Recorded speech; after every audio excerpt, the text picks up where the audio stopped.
Bom, Pondé, agora nós vamos falar da repercussão política, né, dessa entrevista de Roberto Campos Neto ao Roda Viva, que repercutiu em todo o país. Foi o espaço que ele teve para responder a todos os embates que ele sofreu ali com o governo Lula. Então, foi a chance dele responder a todos os ataques e estabelecer algumas coisas com relação ao Banco Central.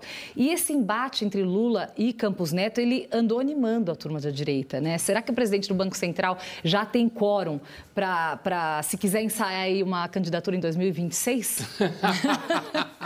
Porque tem uma turma da direita que já se animou com essa possibilidade. Eu acho que candidatura para presidente, acho que é muito cedo. Talvez um deputado, alguma coisa assim. Mas a presidente do PT falou hoje nesse evento abertamente de que economia é política. Esse é um debate infernal, né?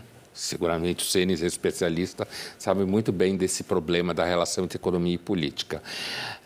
No chão, o que parece, para quem está olhando do chão, assim, que não está entre os deuses lá de Brasília, a impressão que dá é de que o PT ele precisa desarticular qualquer forma de contenção do seu populismo. Essa é a impressão que dá.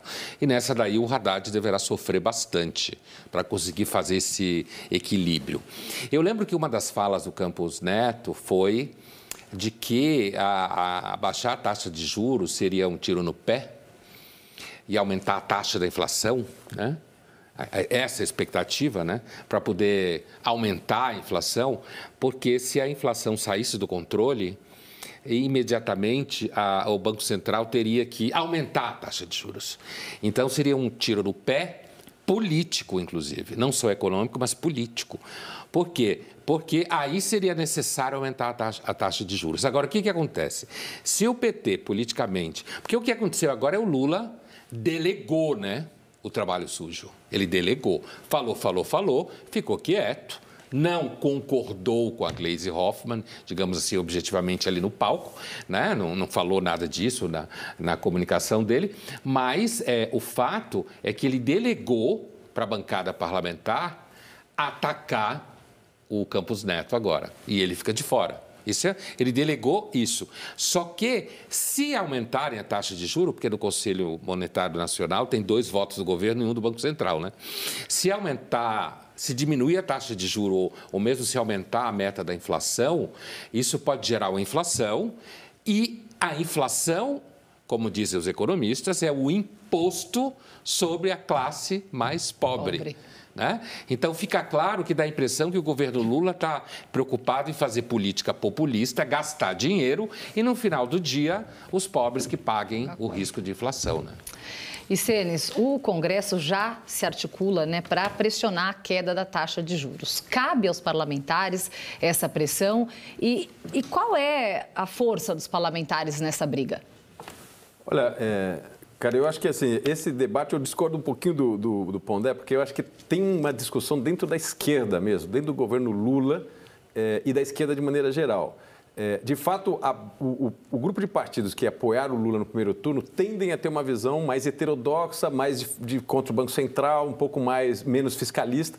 Mas o Lula, quando montou a área econômica com Haddad, Alckmin e Tebet, ele fez um caminho diferente. A primeira opção do Lula, me parece que tanto que você vê o pacote do Haddad agora em janeiro, era de contenção de gasto.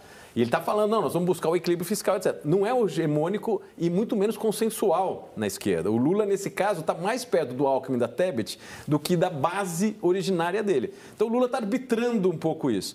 Agora, e você tem essa representação desse pessoal no Congresso. Mas a questão, eu acho que tem muito mais fumaça nessa discussão do que fogo. Por quê? Porque nós temos um modelo, um tripé macroeconômico há 20 anos no Brasil, mais de 20 anos no Brasil, e que ele passou ao longo de um processo de discussão e amadurecimento na sociedade e no Congresso, a ponto de a gente aprovar que esse tripé, no que diz respeito à gestão da política monetária, é tão importante que aprovaram a independência do Banco Central. Ou seja, isso não é uma coisa que você faz uma guinada de uma hora para outra. Esse Congresso foi o Congresso que aprovou essa independência. Então, você vai ter uma minoria no Congresso que pretende, usa essa discussão, como se manifestaram agora, e acho que é legítimo. No mundo inteiro tem discussão. No Fed, nos Estados Unidos, no Banco Central Europeu, você sempre tem um grupo que diz, não, a independência da autoridade monetária é ruim. Mas isso é parte do jogo. A grande questão é que esses caras não têm uma proposta alternativa para colocar na mesa. E o Lula não comprou a proposta desses caras. Dentro do PT, a Glaze, o Mercadante, etc., é o pessoal mais heterodoxo. O Haddad e esse grupo que está mais próximo ali hoje na estrutura do Ministério é o pessoal que está mais próximo, uma visão mais liberal, um pouco mais fiscalista, que é o pessoal são os governadores do Nordeste do PT, o Camilo, o próprio Rui Costa, que é ex-governador da Bahia. Esses caras são mais...